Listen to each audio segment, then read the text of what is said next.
Buenas noches a todos, bienvenidos a esta presentación por parte del doctor Diego Espinosa.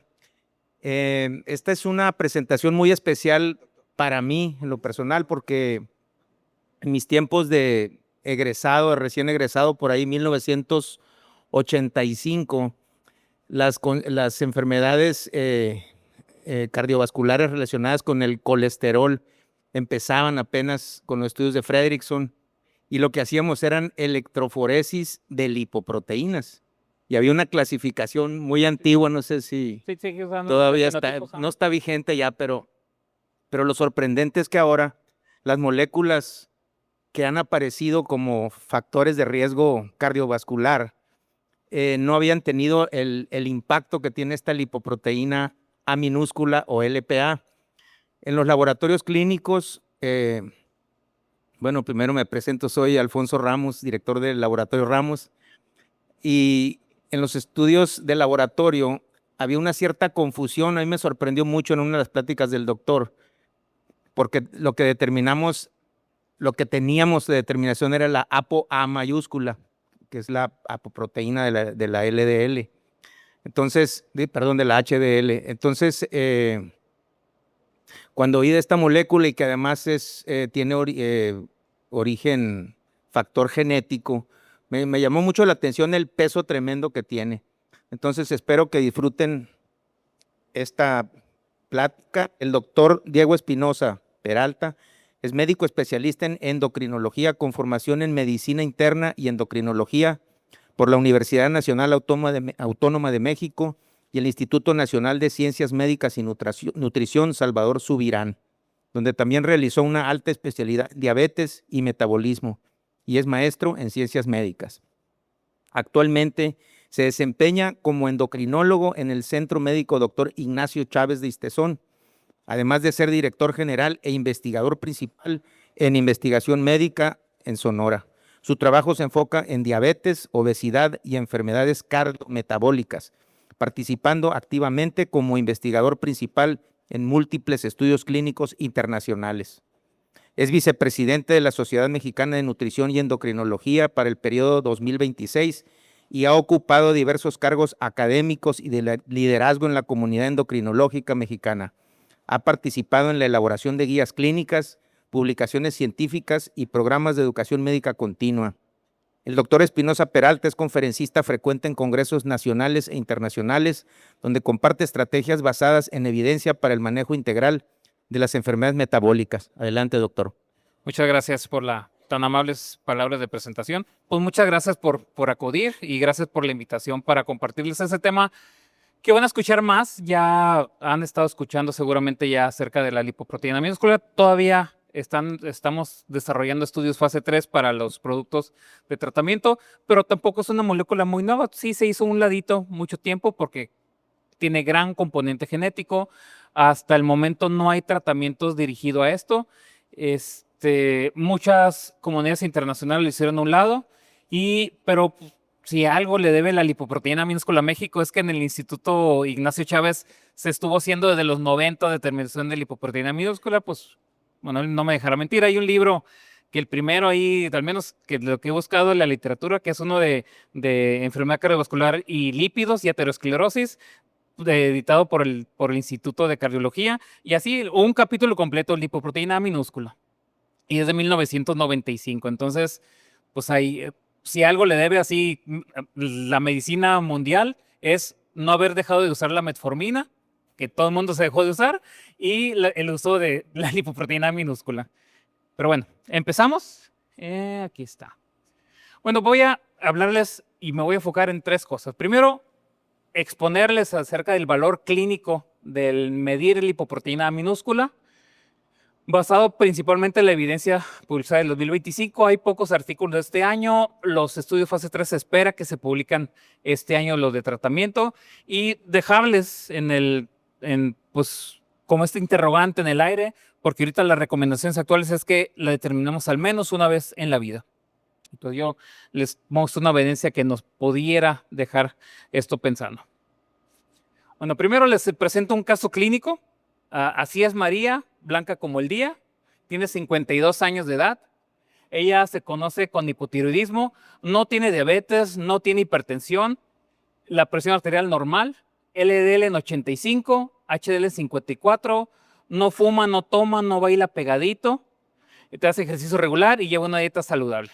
Hasta ahí nos quedaríamos, pues, está todo dar. Ojalá y María, pacientes como María nos llegaran a la consulta en esto. Y bueno, y si dejamos pasar a María y no le hicimos un interrogatorio, porque de entrada, pues a lo mejor un estudio tan detallado riesgo, pues pudiera no ser necesario, pero, oh sorpresa, 2 años después, infarto a los 54 años de edad.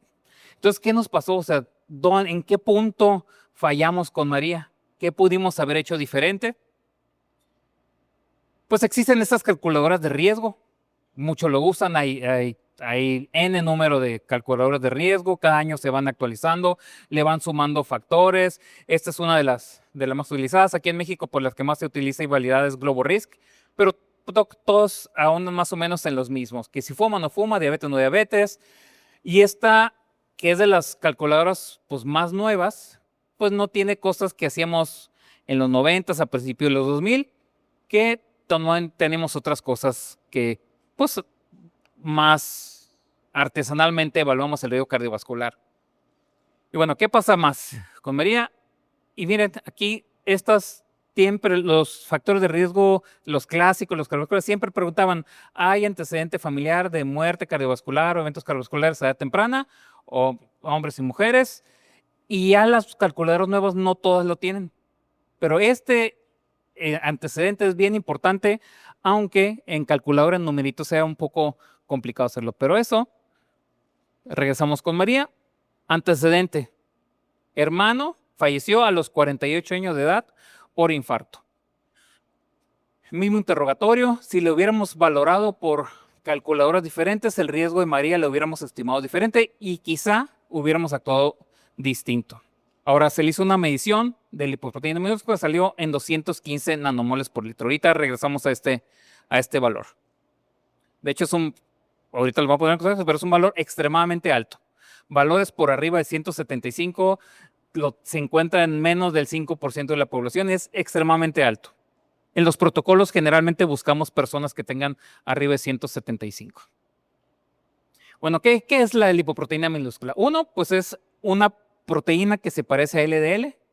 De hecho, prácticamente ahorita le voy a mostrar la imagen, es LDL, pero es LDL con superpoderes. O sea, tiene una capita ahí que es la ApoA, que esa le da superpoderes y le da superpoderes que utiliza para el mal.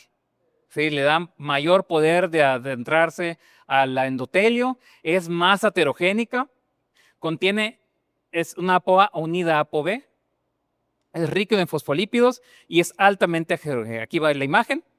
Está LDL a su lado derecho y el izquierdo está LPA, que es LDL con una capa que le da superpoderes y esta le da heterogénica. Y estos dominios que se llaman dominios Kringle, esto da, y va a ser importante más adelante, le da características de heterogenicidad, de adhesión, pero también varía el tamaño. Dependiendo del número de dominios Kringle que tiene, cambia el tamaño de la lipoproteína minúscula. Y ahorita les voy a decir más adelante por qué es importante el tamaño de la molécula. Entonces, aquí lo importante es que más del 90% es genético. ¿Cuál es la importancia del LL? Pues que es principalmente genético. Hasta ahorita no hay tratamientos que lo modifiquen de manera importante.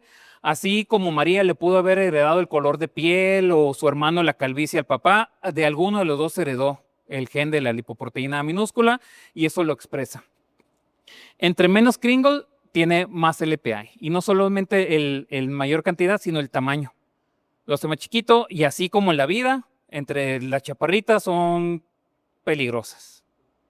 Entonces así, entre más pequeño le da más capacidad de infiltrarse el endotelio y ser más heterogénico. Entonces el tamaño es importante, por eso no tanto el peso, porque puede haber un mayor número de lipoproteína minúscula de menor tamaño y no pesar tanto como las grandes. No depende de dieta, ejercicio. Y acá está, más o menos es estudio de alelos. Depende si los hermanos comparten el alelo o no. Si tienen los alelos, tiene una correlación lineal. Pero si no comparten alelos o gemelos dicigotos, pues la distribución prácticamente se va al azar, no tiene relación. Entonces sí es genético, inclusive en gemelos, depende si los dos comparten el alelo o no. Pero valores, o sea, a pesar de que es algo, los valores extremadamente altos son raros, 1 de cada 5 personas tienen lipoproteína minúscula elevada. De más de 50, eso ya les genera riesgos. La afectación mundial, y esto salió en la recomendación del consenso de Bruselas del año pasado, y es para concientizar, afecta a 1.400 millones de personas, o 1.4 billones, como lo dicen los vecinos del norte. Y está. Y aquí esta gráfica me gusta porque, bueno, se va a explorar. En amarillo es el colesterol total. Aquí arriba es LDL. Este es triglicéridos y este es HDL. Entonces, independientemente del valor que tengan de cualquiera de las lipoproteínas, puede haber elevación de lipoproteína minúscula.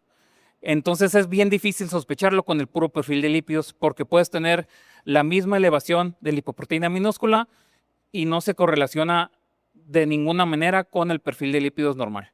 Y que está la inflamación, le dice, pues esta tiene superpoderes, inflama, penetra la subíntima, y eso depende mucho del tamaño. Activa células inflamatorias, promueve trombosis, también calcificación. De hecho, dentro de los factores de riesgo que nos deberían de hacer sospechar de incremento de lipoproteína, se asocia mucho con calcificaciones de la válvula aórtica. O sea, sí tiene más afinidad que otras lipoproteínas por calcificación de las válvulas. Entonces, como les mostré hace 2 diapositivas, dislipidemias que parecen, o como fue el caso de María, dislipidemias que pueden parecer controladas en el perfil de lípidos habitual, tienen mayor riesgo si no vemos la lipoproteína minúscula. Y esto, como es genético, no baja ni con alimentación ni con estatinas. De hecho, un hallazgo, ahorita les voy a mostrar un metaanálisis de los estudios que están hechos con estatinas. Parece que las estatinas incrementan ligeramente la concentración de lipoproteína minúscula. Y no es lo único, hay concentraciones fisiológicas que también incrementan el pH. Menopausia es una de ellas. Entonces, las personas con diabetes, bueno, si diabetes es una condición que ya se conoce que es de alto riesgo, pero aquí, como no tiene que ver ni con la dieta ni el ejercicio, tampoco tiene que ver con el control glucémico. Puede haber personas con diabetes bien controladas, con LPA aumentada y con mayor descontrol, pues obviamente se les incrementa el riesgo que les aporta el descontrol glucémico, y eso sumado, o sea, sería un doble golpe el tener lipoproteína A mayúscula elevada y aparte tener descontrol glucémico. Entonces, si tenemos pacientes con diabetes, enfermedad con riesgo vascular intermedio, alto, o inclusive personas sin diabetes que tenemos riesgo intermedio, tiene antecedente familiar y hay duda a veces, bueno, pues le doy estatina, no le doy estatina, o simplemente, como todos los pacientes creen que las estatinas son como antibióticos. Se lo toman 7 días, una cajita y adiós. Pero no, entonces esto, así como es el score de calcio y otras cosas que nos sirven para restadificar las personas de corriente intermedio, la lipoproteína también tiene su utilidad ahí. Y la PCSK9 corresponden igual con y sin diabetes. Entonces ya le dije, uno puede ser feo y tener un Ferrari, pues puede tener 2 cosas, puede tener diabetes y aparte tener lipoproteína minúscula. Entonces una cosa no excluye a la otra. Estén bien controlados o no controlados, pues eso no influye en la concentración. Entonces esto que nos sirve en diabetes igual para restadificarse, hay calculadoras para diabetes, riesgo cardiovascular. Esto nos sirve también para ver qué tan intensivos somos. Si le bajamos a LDL como Jesucristo 33 o como neonato a 10 o 55, también nos sirve para ver hacia dónde queremos apuntar la meta. Y esto, así como los remanentes de colesterol o remanentes de kilomicrones, la lipoproteína minúscula seguramente contribuye al riesgo residual de aquellos estudios que hemos visto que se llevan a muy estricto los valores de LDL y aún así la gente se seguía infartando. Y no sabíamos por qué. Pues está bien de la presión, está bien del azúcar, está bien del LDL, está en metas y se infartó. Y uno dice, bueno, pues ¿qué pasó? No, es que antier me comí un pozole. Fue el pozole. Y no, pues resulta que el riesgo residual lo estaba dando otra cosa, no la quesadilla que se sanó un día antes. Pero pues México mágico, siempre tratamos de darle una explicación.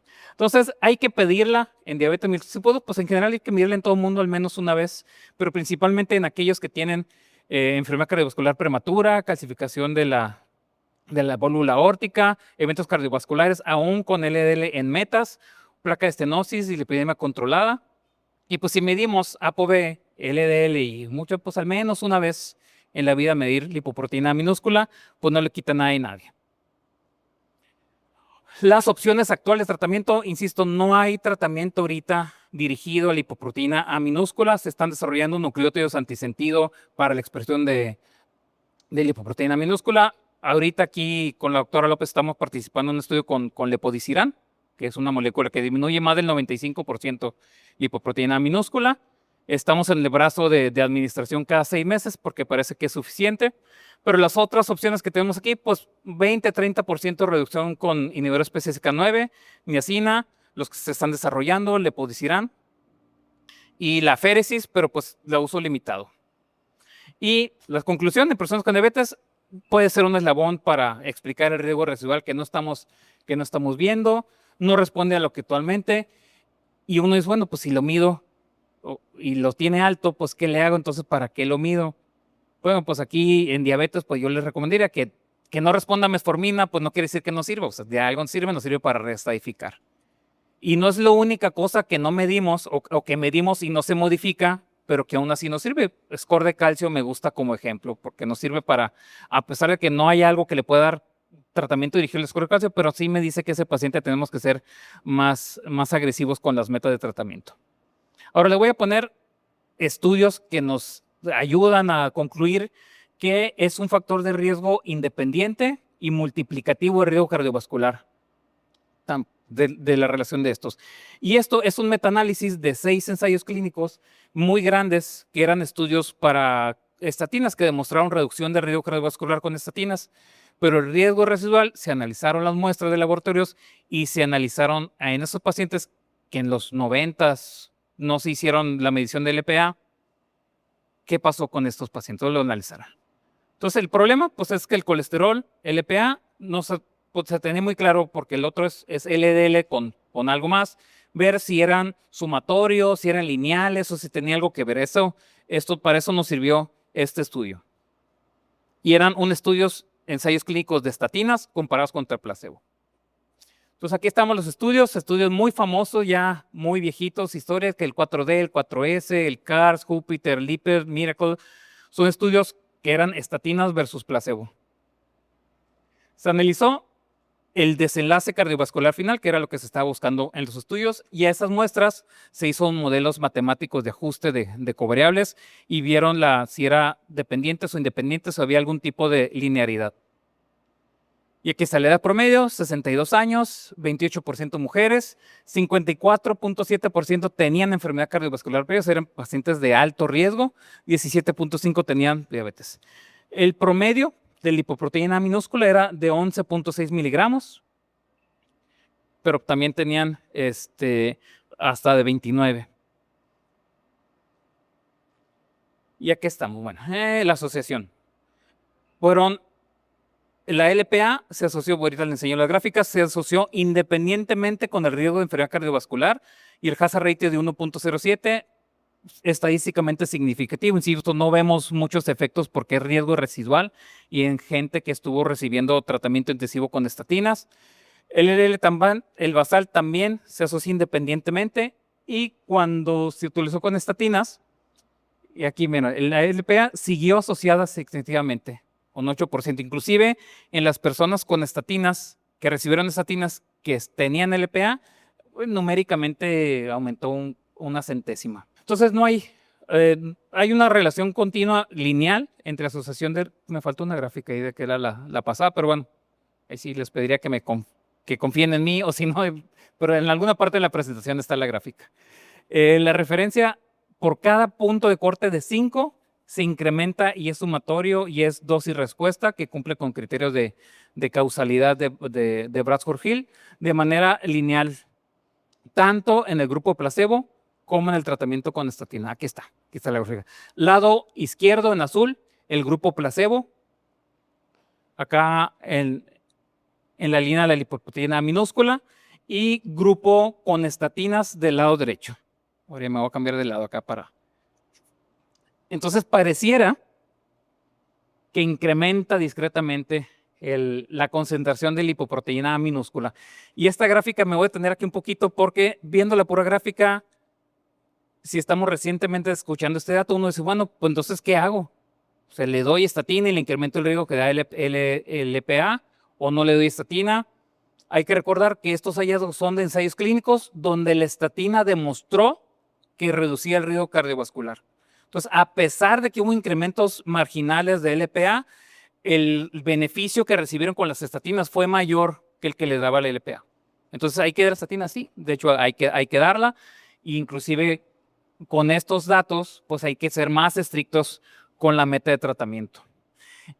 Ya analizando los estudios de los estudios in vitro, pareciera que este fenómeno que se ve que incrementa el LPA pudiera justificar en parte el por qué las estatinas se asocian con un riesgo incrementado de diabetes en personas de alto riesgo.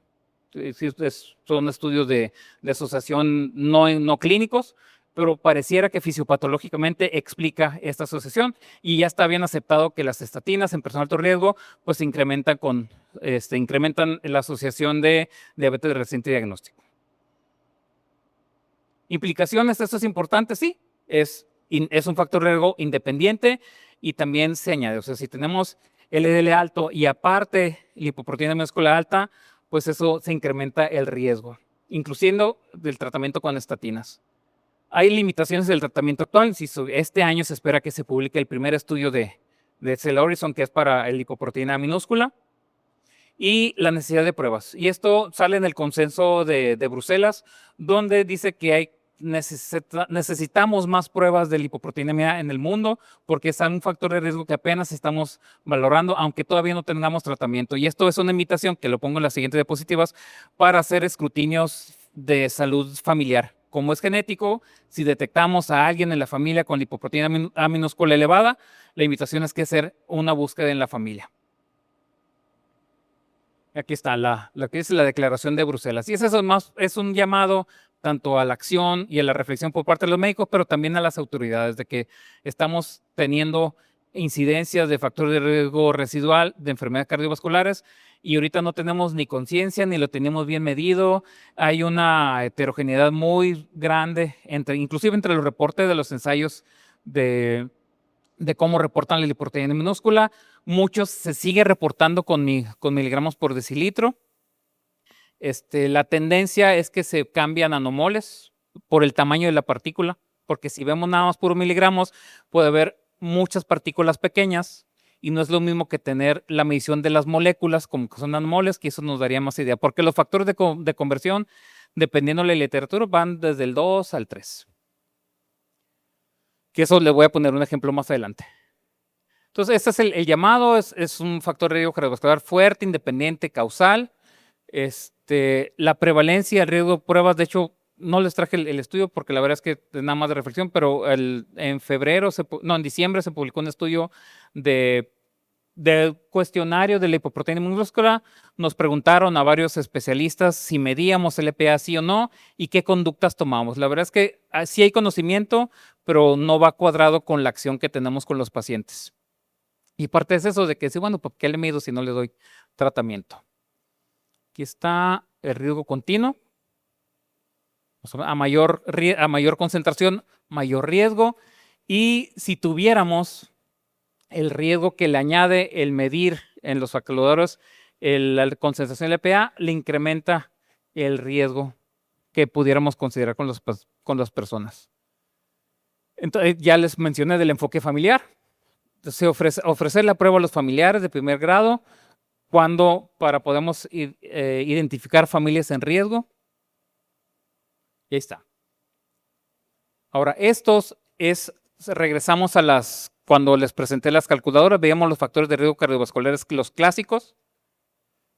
Y dependiendo el número de factores de riesgo clásicos, y aquí está, bajo, medio y alto, si le medimos a estos factores LPA, se le agrega 43% más riesgo de estimado a los de alto riesgo, 26% más riesgo a los de medio, que serían inclusive más altos que los de riesgo alto, y los de bajo también. Entonces, si sumamos las herramientas clínicas y bioquímicas que tenemos, podemos estadificar mejor a los pacientes. ¿A quién se la podemos medir? Sí, el consenso de Bruselas dice que todo mundo, casi si respira, mídele, pero de entrada, como no es una estrategia económicamente factible, quien tenga primero enfermedad cardiovascular, historia familiar de enfermedad cardiovascular, riesgo intermedio por calculadoras típicas para reestadificar a este paciente, así como, insisto, con el ejemplo del score de calcio, y también en pacientes con hiperlipidemia inexplicada. No hay antecedente familiar, no hay enfermedad cardiovascular establecida, se lo refieren porque el paciente tiene LDL compatible con hipercolesterolemia familiar, como LDL de 180, 200. Uno dice, bueno, pues ¿de dónde le viene? Se recomienda que en esos pacientes hagamos una búsqueda. Aquí les muestro un ejemplo. Por ejemplo, este paciente es su segunda consulta, 41 años de edad, colesterol normal, LDL 95, joven, delgado, hace deporte, igual como María, que no fuma, no toma, no baila pegadito. Y uno dice, bueno, pero llegó con LDL 200. Bueno, pues este paciente que está, antes se nos escapó el familiar. Y acá abajo, vean, lipoproteína A en 109. Reporte, miligramos por decilitro. ¿Cuánto sería convertido en nanomoles? 235. Pues no es alto, es altísimo. Entonces, este paciente se quedarían cómodos con LDL con 95, pues a lo mejor no. O estaríamos obligados a hacerles otros estudios de mejor clasificación. Esa es la desventaja del reporte con miligramos, porque hay que convertirlo. Y si uno se habla de bueno, utilizo el factor de conversión de 2.1, 2.18, 2.3. Entonces eso lo hace complicado. Una vez en la vida, igual. La recomendación es que al menos una vez por la vida, es práctico, no requiere ayuno, se prefieren nanomoles por litro. No se recomienda convertir miligramos a nanomoles. ¿Por qué? Ahí les puse el factor de conversión. 10 miligramos, 20 miligramos nos pueden decir varias cosas diferentes dependiendo el factor de corrección que tengamos. Tampoco se recomienda que el laboratorio lo haga porque igual, ¿cuál factor de conversión utilizar? Y acá está. Digo, no es comercial, pero aquí están otro laboratorio que vemos aquí. Igual esta es una paciente, de hecho les tengo la historia porque es una paciente, batallé para que me aceptara la estatina. La tomaba, la suspendía, total, se cuadraron los astros, no sé si el mundial, algo pasó, pero en esta ocasión no la había suspendido. Ahí está la gráfica. Mira, muchos años. Hasta que vio el 180, se asustó, tomó el tratamiento, lo suspendió, seguía alto, bueno, lo aceptó, llegó en 80. Tiene antecedentes familiares. Y dijo, oye, pero pues, o sea, ya está en 80 el LDL, o sea, ¿por qué lo voy a seguir tomando? Lipoproteína minúscula, en nanomoles, 107. Yo le dije, señora, pues ya está. Y sí, no contenta, pero entendió, ella vio esto, buscó en TikTok, bueno, dice, lo leí, no, lo vi en TikTok, pues, o sea, vio en alguna red social, se documentó, no, doctor, pues que sí. Y dice, oiga, ¿y a mis hijos? Pues a sus hijos hay que hacerle, porque no sabemos de dónde le vino la herencia.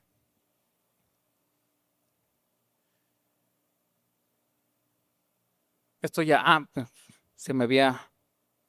bueno, este es el estudio de la variabilidad que mostraba del estudio genético. Ahora, estos pacientes que eran estudios, fíjense, me volé la graficación, pero este es un estudio donde se hizo medición serial en estudios que tenían protocolos de LPA muy elevada. Y el 25% de los pacientes tuvieron 25% de variabilidad hacia arriba y hacia abajo en la concentración de LPA. Y hubo grupos que hasta el 50% de nanomoles de una visita a otra. Ahora, estos son valores muy extremos. O sea, si le bajaba de 200 a 180, seguía estando muy alto. Pero entonces esto nos dice, si con variaciones menos, entonces ya hay otros grupos que dicen, bueno, mídela una vez en la vida y repítela en menopausia. ¿Por qué? Porque en menopausia la bajada de estrógenos incrementa LPA y gradiente inverso, como si el tratamiento, terapia de reemplazo hormonal disminuye el LPA, entonces ya hay gente que ya se hace un tiro muy largo, entonces por eso la terapia dada a tiempo, no sabemos, al menos bioquímicamente se modifica así, no sabemos si eso se traduce a menos o mayores desenlaces cardiovasculares, pero estamos de acuerdo que algo pasa en menopausia, que el factor protector de los estrógenos se van perdiendo y ahí vemos un incremento del riesgo cardiovascular. Ahí está la versión. Entonces, gente que varía muchísimo. La mayor proporción de la gente varía más. Y esto tiene que ver porque sí se va expresando diferente lipoproteína. Entonces, el tamaño del screening va variando. Pero insisto, esta cohorte es de valores extremadamente altos. Entonces, al menos en ese grupo sí vamos a ver variaciones. Conclusiones, ya para brindar y convivir con la evidencia. Bueno, entonces, ¿la LPA sirve o no sirve? Sí sirve. ¿Sirve para ahorita enfocarte en el tratamiento? No. Vamos a ver si el bajar el 90% como las moléculas nuevas se asocia con reducción de riesgo cardiovascular. A lo mejor ahí sí valdría la pena, pero si no salen esos estudios positivos, pues ahí nos vamos a ver, pues a picar los ojos porque regresaremos a donde empezamos. Entonces, no es lo que el ETL, sino que otra cosa están ocultando. Se lo dejo de reflexión. Conclusiones, LPA te la heredaron. No la compraste, no se ve, no se modifica, sí mata, la podemos detectar con una orden de laboratorio. Medimos un montón de cosas, hay gente que se mide perfil tiroideo cada mes para ver si ahora sí tiene problema de tiroides, pues no. Y cuesta menos, yo creo, que la lipoproteína minúscula. Entonces, regresamos a María. María ahorita está viva, ya tuvo un desenlace, no actuamos a tiempo y a lo mejor no hubiéramos actuado a tiempo, pero hubiéramos sido más intensivos con los factores de riesgo cardiovascular. Pero su nieto tiene 10 años, ¿qué vamos a esperar? Eso es una pregunta que le dejo al aire y ya. Bueno, ese QR ya caducó, pero igual tengo un podcast, quien quiera escucharlo, se llama El Ensayista y tengo ahí un capítulo de esta misma plática que escucharon en un podcast. Y listo, muchas gracias.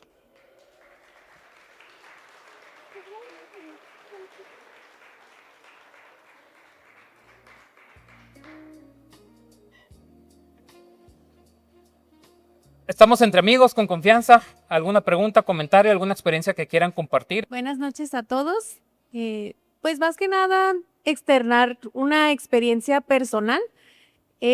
Resulta que mi abuelo falleció a los 50 años o menos de 50 años de infarto fulminante y al conocer y estar en el centro de investigación que llegamos a identificar a pacientes con lipoproteína A, pues obviamente medimos a toda la familia, ¿verdad? O sea, a mis tías, a mis hermanos y sí, efectivamente, o sea, sí tenemos esa enfermedad hereditaria y yo creo que sí vale la pena el hacer el esfuerzo o el escrutinio porque apenas estamos en pañales, ¿no? Con este tema, pero si podemos hacer algo por prevenir o reducir el riesgo cardiovascular, creo que sí merece la pena. Entonces, los invito a que realicen esta medición. Bueno, ahorita ya el doctor nos dijo, ¿no? Factores con riesgo cardiovascular o hasta en nosotros mismos. Fíjate que ese es un tema que me gusta mucho y lógicamente en mi consulta me toca ver pacientes increíbles, aterosclerosis coronaria, 28 años de edad, 30 años de edad, donde en score de calcio ya sale positivo. Entonces, lógicamente, si empiezas a escarbar un poquito más, toma, tenemos LPA. El paciente se asusta, ¿eh? De hecho, cuando tú le dices, estoy muy bien, nada más vine a chequeo, y resulta que la LPA le salió en 280, Ajá. 320. Se asustan más que con LDL. No, ChatGPT ya les dijo que está muy mal, ¿no? Y que se van a morir. Entonces, creo yo que es una herramienta muy buena para los que nos gusta la prevención cardiovascular. De hecho, y creo que todos estamos aprendiendo, porque, por ejemplo, cuando yo detecto un paciente, muchos de los pacientes que yo veo son jóvenes, 40 años, 35 años, sale su LPA elevada. Lógicamente yo tengo que decirle a todos tus hermanos, tus papás sí están vivos, y a tus hijos. Nada más que la pregunta que me hacen es, ok, doctor, tengo un niño de 6 meses de nacido. ¿Se lo tengo que hacer? Y yo acá. Pues sí, ¿no? ¿No? Está vivo, ¿no? Tiene pulso. No, pues hay que hacerle LPA, ¿no? Entonces, sin embargo, pues todavía son muchas, creo que muchas cosas que nos falta por aprender. Sí. Pero, por ejemplo, ahí yo también haría la pregunta al aire. LPA, incluirlo en el tamiz neonatal, por ejemplo. Fíjate, o sea, sí está en las propuestas de Bruselas, pues en este tipo de consenso pues entra todo el mundo, de cuenta, opinan el CIM, opina el IMSS, opina el IMSS Bienestar, entonces cada quien opina y se hace un consenso entre los recursos. Quien tiene pocos recursos dice, no, pues cómo yo le voy a hacer LPA a todos, me cuesta tanto. ¿Por qué? Por muchas cosas, pero si lo pensamos, al menos en los privados, o sea, yo creo que sería una buena estrategia porque ya estás perfilando a este niño que al rato va a crecer o va a ser adulto y no sabe que él ya va con un hándicap, o sea, ya lleva un riesgo que los demás lo van a desarrollar a los 55 años de edad. Un paciente como María, que todo está Blanca como el bonito día. y con la LPA elevada, ¿qué le voy a hacer? ¿Cómo lo voy a manejar? Manejar lo que se puede manejar. LDL lo más bajito que se pueda, no tabaco, no alcohol, todo lo demás. Porque eso sí lo podemos controlar. Y en estos pacientes, regresamos al estudio, el bajarles mucho el LDL sí le reduce el riesgo cardiovascular. O sea, medidas generales, nada de Sí. medicamentos, los Medicamentos inhibidores de la CSPA. No, ahí sí, pues se bajan 30% y ahí sí entraremos al costo eficaz. Y es caro. Sí, sí. Pero en el preventivo, lo costo eficaz sería controlarle lo que le podemos controlar, pero el darle algo que trata ahorita nada más el riesgo residual con un PCSK9, pues a lo mejor en costo, ahí tendremos que ponderar otras cosas. Oye, doctor, buenas noches. Antes que nada, felicitarte por Gracias. por la charla muy, muy didáctica. La pregunta es la siguiente. En un paciente que pudiera tener recursos, en tu experiencia o la experiencia que tienen ustedes, ¿hay algún tipo de diferencia quitando la mala relación costo-beneficio del inhibidor de PCSK9? Si pudiera el paciente pagar un inhibidor contra una estatina, ¿se lo daría? Sí, el paciente me dice, doctor, porque sí llegan muy asustados. Sí. Entonces, si ya tuvieron un desenlace cardiovascular. ¿Cuál es con la todo. diferencia de que con la estatina se quedara sola mi pacientita, por ejemplo? A torvastatina le dejamos a dosis altas. ¿Conviene dejarle a dosis altas, doctor? ¿O dejarle Sí, dosis porque le bajitas? controlas lo que estás controlando, bajar el LDL y sí, o sea, Sí. sí disminuye los desenlaces. ¿Creerás No le que sí controlas el bajó la residual. lipoproteína? Es que sí Sí varía. bajó a 60 y bajó todo lo demás. Digo, no bajó a lo que nos gustaría, ¿verdad? En ese sentido, o sea, entonces sí es válido dejarle la lipoproteína a dosis alta, aunque Sí, la no estatina a tenga dosis alta, por sí. los demás factores, Sí, que no porque sea de ya es alto riesgo por lo demás. Ok. Ujú. Y entonces, comparando a que le dejáramos el inhibidor de PCSK9, esos otros 4 pacientes que sí pueden comprar el inhibidor, Sí, ¿a quién le ahora, va mejor? o sea, en numerito le va Ajá. mejor a los de PCSK9. Lo que no sabemos Ajá. es si esa reducción va a la par de menos eventos cardiovasculares. Eso no sabemos, Ok. todavía no sé. O sea, están los Ok. estudios de eficacia, baja LDL, Ok. 90, más del 80%, todo. Ah, ok. Inclisiran sí baja bastante, por ejemplo. Pero lo que no sabemos, que no está publicado, es el desenlace cardiovascular. Ok. De hecho, por eso estamos en una rama con lepodisiran. Hicieron un estudio que baja 90, aplicación cada 3 meses. Entonces nosotros estamos de la aplicación cada 6 meses porque es bueno, con 80 puede que sea suficiente. Ujú. Y hay otro estudio, otro brazo de cada año, porque no Ok. sabemos a partir de cuánto ya impactas en los desenlaces. Es lo que no sabemos. Entonces, ¿le va a ir bien el numerito? Sí. En cardiovascular no No sabemos. sabemos. Y emocionalmente le va fenomenal. Bueno, muchas gracias, doctor, por la presentación. Mi pregunta, bueno, primero que nada, aclarando sobre la metodología que había preguntado el doctor anteriormente, se utiliza la inmunoturbidimetría, que es básicamente es hacer una reacción de la muestra con un anticuerpo específico que después es detectado ya sea por nefelometría láser o por la turbidez que genera, ¿no?, la muestra, y después es cuantificada. Esta es una metodología que la mayoría de las plataformas analíticas utiliza en la actualidad, como mencionaba el químico Ramos. Pero mi pregunta iba en función, doctor, su opinión como líder sería que en relación a la estratificación del riesgo cardiovascular, ¿existen actualmente algunos biomarcadores que puedan estar, digamos, subestimados en la ¿Aparte del estratificación LPA? del riesgo? Sí, Remanentes, a menos de riesgo los remanente. disponibles. De hecho, ya las calculadoras ya te calculan remanentes de colesterol que también se asocian en algunas poblaciones con más riesgo cardiovascular. Y eso es una formulita, pues es ApoB se utiliza menos de lo que debería. También se está validando una fórmula del Instituto Nacional de Salud para una ApoE estimada. Ya salió el artículo hace unos meses. Se está validando en México, pero yo creo que ya hay más conciencia de la lipidología preventiva. Muchas gracias. Buenas noches. Es que yo tengo una duda. Dígame. Básicamente, se lo mando a hacer, me sale alto, le digo, bueno, pues no tiene cura, le dejo las estatinas, aunque tenga el LDL normal, Ajá. y como complemento, digo, para que no esté tan asustado, Ujú. le mando a hacer un estudio complementario como el de score de calcio o algo así, o... Pues, o sea, se puede hacer, sí, depende, pero puede que en ese momento no tenga depósito de placa, pero genéticamente va a estar ya más predispuesto. Una pregunta.